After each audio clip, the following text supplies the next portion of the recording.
लो बच्चों, आ चुका है आप सभी के कक्षा 12वीं के विषय राजनीति शास्त्र का सेट सी का 100% रियल क्वेश्चन पेपर आ चुका है बच्चों।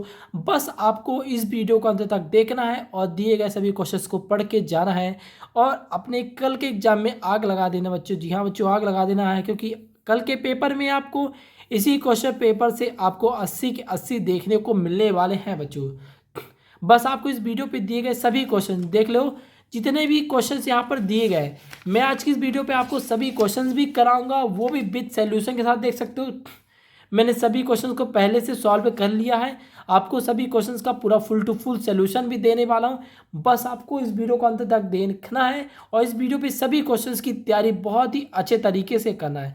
और आपको बता दूं बच्चों, यह वीडियो किसी भी वक्त डिलीट हो सकता है, तो यदि आपको यह वीडियो मिल गया है तो जल्दी से अपने दोस्तों तक इस वीडियो को ज़्यादा से ज़्यादा शेयर जरूर कर दे, ठीक है ना, ताकि आपके साथ ही साथ आपके दोस्त भी एग्जाम में 80 में 80, जी बच्चों 80 में 80 ला सके, ठीक है ना। देख सकते हो आप इसका बार कोड स्कैनर सब कुछ मिलान कर सकते हो। यदि भरोसा ना हो तो अभी इस वीडियो को छोड़ दो, कल पेपर देख के आना ना, फिर आप बोलना, ठीक है, कल देखना आप फिर पछताओगे, ठीक है। तो इसीलिए यदि जिसको देखना है, लग रहा है हाँ पेपर काम का है तो देखे, जिसको नहीं लग रहा है तो अभी अभी वीडियो छोड़ के जा सकता है, बट हाँ कल वो व्यक्ति पछताना बस नहीं चाहिए, ठीक है बच्चों। तो चलो बच्चों वीडियो स्टार्ट करते हैं। और स्टार्ट करने से पहले बता दें, यहाँ पर आपको कुछ निर्देश दिए गए हैं, उतना कोई ज़्यादा महत्वपूर्ण नहीं है, इसे आप पढ़ें चाहे ना पढ़ें। लेकिन यदि जो स्टूडेंट हमारे चैनल पे पहली बार आए हैं, ठीक है, हम उनके लिए इतना मेहनत करते हैं, तो जल्दी से चैनल को सब्सक्राइब कर लें और सब्सक्राइब करके बेल आइकन को ऑन कर लीजिएगा, ठीक है। और यदि आपको इस पेपर का आंसर शीट का पीडीएफ चाहिए कभी भी, तो इसका जो पीडीएफ है हमारे टेलीग्राम चैनल पे उपलब्ध हो जाएगा, जिसका लिंक आपको डिस्क्रिप्शन में देखने को मिल जाएगा। तो चलिए चलते पहले क्वेश्चन से स्टार्ट करते हैं बच्चों। यहाँ पर आपका पूछा गया है, बहुविकल्पी प्रश्नों का उत्तर दीजिए। पहला है, बुल्शेविक क्रांति कहाँ से हुई थी? ऑप्शन दिए गए हैं, फ्रांस में, इंग्लैंड में, रूस में या जापान में। तो आप इसका जो सही उत्तर लगाओगे बच्चों, इसका जो सही उत्तर होगा आपका रूस होगा। बच्चों अभी मैं इसे पेंसिल का यूज कर रहा हूँ क्योंकि ये पेपर को रिटर्न करना होता है, ठीक है ना, तो इसमें ज़्यादा गोदागादी नहीं कर सकते। नेक्स्ट प्रश्न है, 26 जून 1945 में संयुक्त राष्ट्र चार्टर पर कितने देशों ने हस्ताक्षर किया? यहाँ पर ऑप्शन है 40, 50, 70 और 80। आप इसका जो सही उत्तर लगाओगे ऑप्शन नंबर बी 50 इसका सही उत्तर होगा, ठीक है। अगला चलते हैं बच्चों, यहाँ पर नेक्स्ट दिया गया है, दक्षिण एशिया में सबसे बड़ा देश कौन सा है? क्या पूछा गया है, दक्षिण एशिया में सबसे बड़ा देश कौन सा है? ऑप्शन दिए गए भारत, पाकिस्तान, श्रीलंका, बांग्लादेश। तो आप इसका जो सही उत्तर लगाओगे बच्चों, आप भारत इसका सही उत्तर हो जाएगा।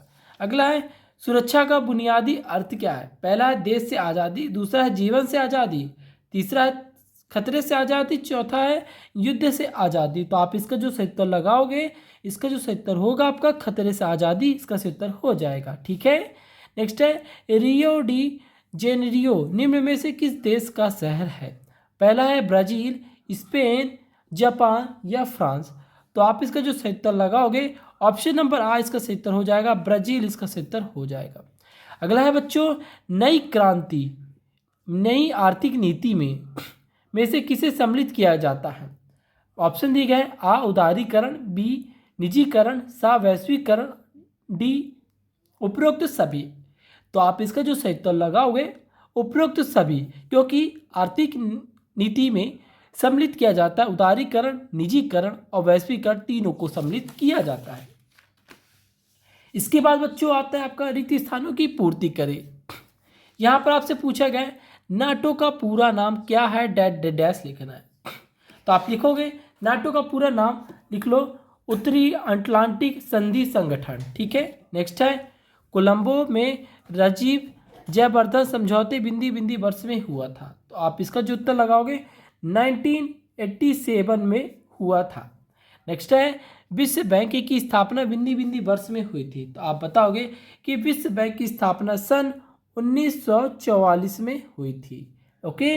नेक्स्ट है, मानव के अस्तित्व को बचाने के लिए बिंदी बिंदी आवश्यक है। तो आप बताओगे कि मानव के अस्तित्व को बचाने के लिए यहाँ पर आप लिखोगे क्या? यहाँ पर आप लिखोगे कि पेड़ आवश्यक है। नेक्स्ट है वैश्वीकरण के कारण पूरी दुनिया में व्यापार में बिंदी बिंदी हुई। तो आप बताओगे क्या, यहाँ पर आपका उत्तर आ जाएगा वृद्धि हुई। क्या हुई बच्चों, वृद्धि, इसका सही उत्तर हो जाएगा। नेक्स्ट है राज्य पुनर्गठन आयोग की स्थापना भी किस वर्ष हुई थी। तो आप बताओगे कि राज्य पुनर्गठन आयोग की स्थापना सन 1956 में कब हुई थी बच्चों, सन 1956 में हुई थी। ठीक है, तो आप यहाँ पर से इसको भी आप यहाँ पर से लिख लीजिएगा, ये इसका दूसरे का उत्तर है, लिख नोट कर लीजिए। ठीक है, चलिए ये यहाँ पर आप देखो इंग्लिश माध्यम के छात्र हैं उसे भी नोट कर लेंगे। नेक्स्ट आता है बच्चों आपका सत्य असत्य का चयन कीजिए। पहला पूछा गया है सोवियत राजनीतिक प्रणाली का आधार स्तंभ कम्युनिस्ट पार्टी थी। तो आपको बताना है क्या पार्टी थी, तो आप बताओगे जी हाँ ये पार्टी थी, तो आप लगा दोगे इसको उत्तर सत्य। नेक्स्ट है बच्चों आपका वर्तमान में विश्व की एकमात्र महाशक्ति अमेरिका है। तो आप लगा दोगे इसका उत्तर सत्य। नेक्स्ट है विश्व की सुरक्षा के लिए निजाकरण आवश्यक है। तो आप बता दोगे कि हाँ आवश्यक है, तो इसका हो जाएगा उत्तर सत्य। अगला है पेड़ काटने कटाई रोकने हेतु चिपको आंदोलन चलाया गया था। तो जी हाँ बच्चों चलाया गया था, जो कि उत्तराखंड में चलाया गया था। तो इसका उत्तर लिख दोगे आप सत्य। नेक्स्ट है भारतीय राष्ट्रीय कांग्रेस पार्टी भारत की सबसे पुरानी पार्टी है। तो आप बोलोगे जी हाँ बच्चों ये जो पार्टी सबसे पुरानी पार्टी, तो आप इसका बता दो उत्तर सत्य। नेक्स्ट है नीति आयोग का अध्यक्ष राष्ट्रपति होता है। तो आप लगाओगे ऐसे, एग्जामिनर लगाएगा ऐसे, तो आप बताओगे कि नीति आयोग का अध्यक्ष का राष्ट्रपति नहीं होता। तो आप लगाओगे असत्य। ठीक है बच्चों, इसके बाद चलो चलते बच्चों आगे। यहाँ पर देखो इंग्लिश माध्यम के जो छात्र हैं उन्हें भी नोट करते चलेंगे। ठीक है ना, सभी के लिए पेपर इक्वल आने वाला है। नेक्स्ट है बच्चों सही जोड़ी बनाइए। यहाँ पर दो कॉलम दिए गए, कॉलम आ और कॉलम बा। पहला है शॉक थेरेपी का परिणाम होता है। आप बताओगे कि शॉक थेरेपी का परिणाम क्या होता है, तो ऑप्शन नंबर ए इसका उत्तर हो जाएगा अर्थव्यवस्था तहस नहस होना। ठीक है, पृथ्वी सम्मेलन तो किसका होगा, तो आप बताओगे पृथ्वी सम्मेलन रियो डी जेनेरियो में होता है। नेक्स्ट है दल बदल विधेयक।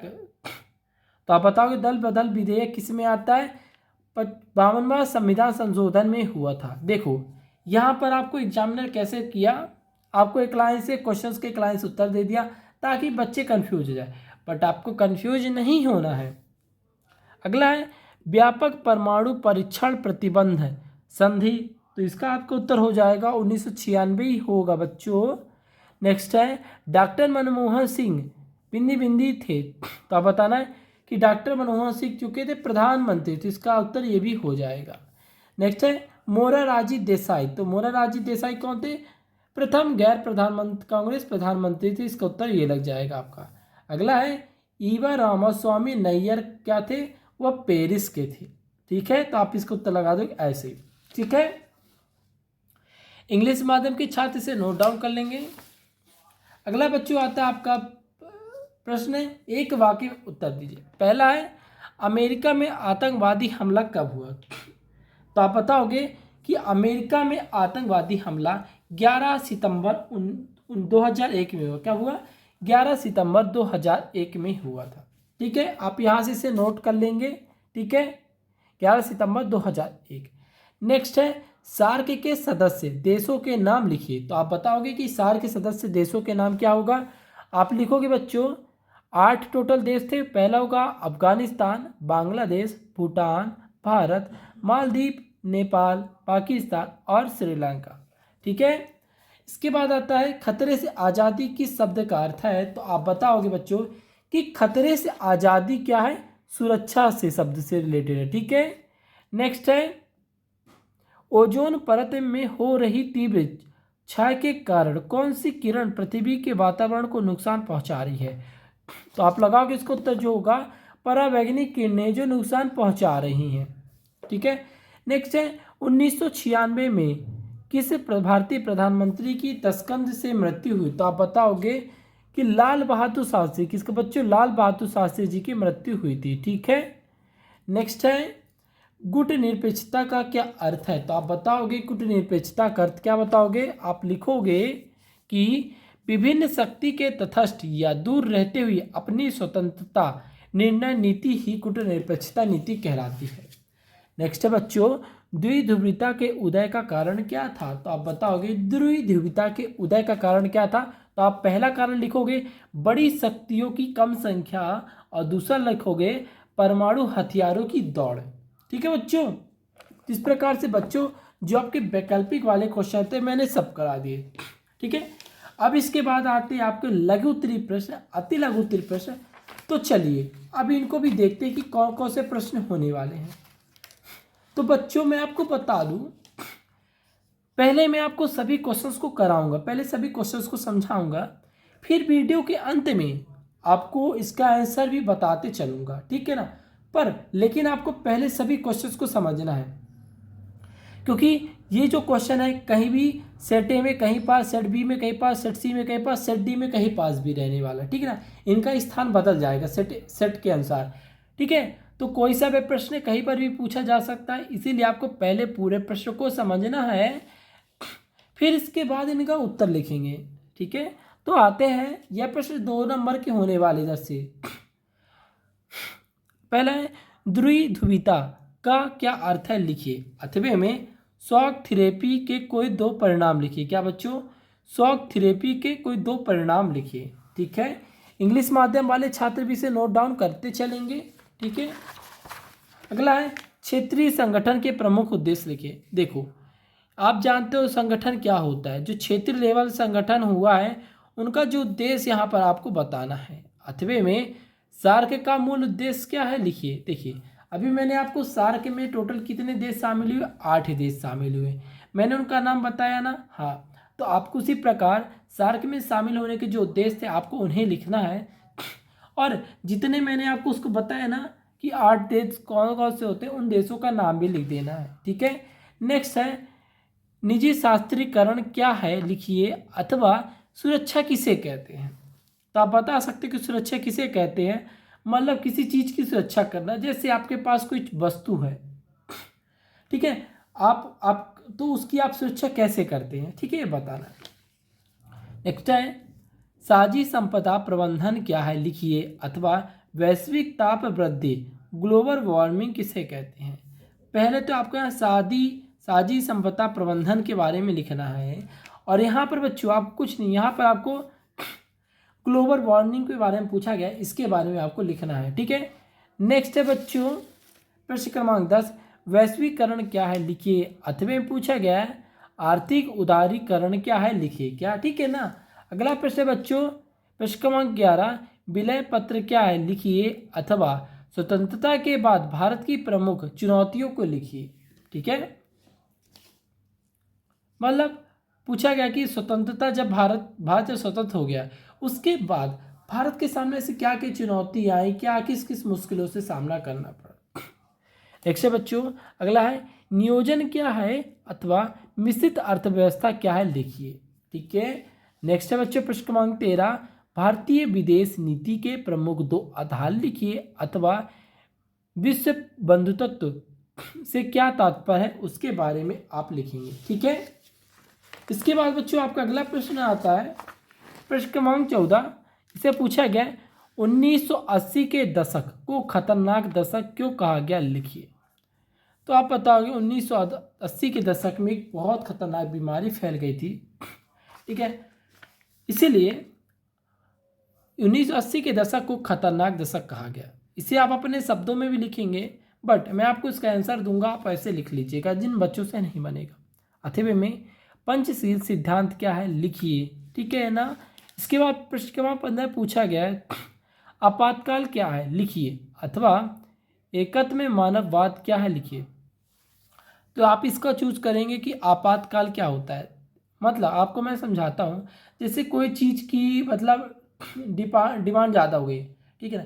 जैसे आप मार्केट गए, किसी चीज़ की डिमांड ज़्यादा हो गई और वो चीज़ें बहुत कम उस चीज़ों में उपलब्ध हो रही, ठीक है ना। हर जगह उस चीज़ के लिए महामारी है, मतलब लोग लड़ रहे हैं, झगड़ रहे हैं उस चीज़ों के लिए, तो इस स्थिति में उसे आपातकाल कहेंगे बच्चों।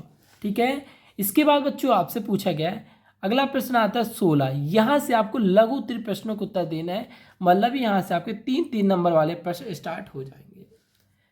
पहला 16 पूछा गया है, यूरोपीय आर्थिक सहयोग संगठन का वर्णन विस्तार से लिखिए, अथवा आसियान आर्थिक समुदाय का उद्देश्य क्या है लिखना है आपको। इसके बाद बच्चों आता है प्रश्न क्रमांक 17। यहाँ पर पूछा गया है, दक्षिण एशियाई देशों की राजनीतिक स्थिति को समझाइए। मतलब दक्षिण एशियाई जो देश है वहाँ राजनीति की क्या स्थिति चले, वहाँ राजनीति को किस प्रकार से चलाया जा रहा है, उसके बारे में आपको यहाँ समझाना है, वर्णन करना है। अथवा में पूछा गया है, सार्क और संपटा के प्रमुख उद्देश्यों क्या है लिखिए।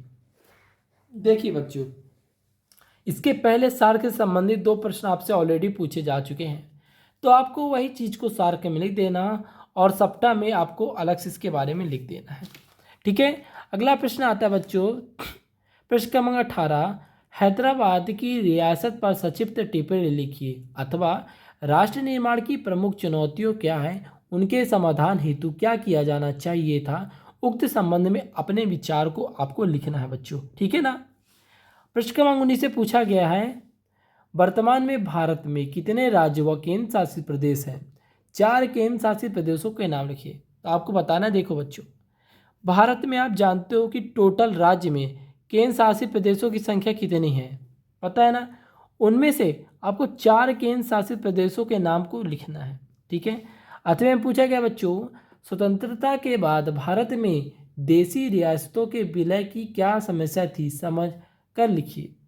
मतलब जब भारत स्वतंत्र हो गया, ठीक है, उसके बाद जो देसी रियासत थी, मतलब राजा महाराजों की जो रियासत थी, उनमें क्या समस्या हुई, उनके बारे में आपको वर्णन करना है, अपने शब्दों में लिखना है। ठीक है।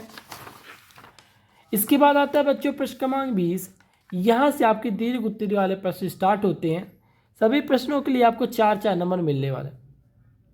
संयुक्त राष्ट्र संघ में भारत के योगदान को उदाहरण सहित समझा कर लिखिए, अथवा संयुक्त राष्ट्र संघ के आधारभूत सिद्धांतों को समझा कर लिखिए। इसके बाद आता है प्रश्न क्रमांक 21, भारतीय राजनीति में नए बदलाव के लिए राजनीतिक दलों का होना आवश्यक है, उक्त संबंध में अपने विचार लिखिए, अथवा भारतीय राजनीति के क्षेत्रीय दलों की भूमिका को समझा कर लिखिए। ठीक है। इसके बाद जो इंग्लिश माध्यम के छात्र हैं इसे भी नोट डाउन करते चलेंगे। ठीक है ना, सभी के लिए सेम प्रश्न होने वाले हैं। इसके बाद बच्चों प्रश्न क्रमांक 22 में आया है, निम्नलिखित पर टिप्पणी लिखिए। यहाँ पर आपको 2 वो दिए गए, पंक्ति दी गई। पहले में पूछा गया आपसे शांतिपूर्ण सह अस्तित्व की नीति, और दूसरा विदेशी नीति के मामलों में सर्वसहमति। अथवा में आपको ये 4 लाइन की एक पंक्ति दी गई।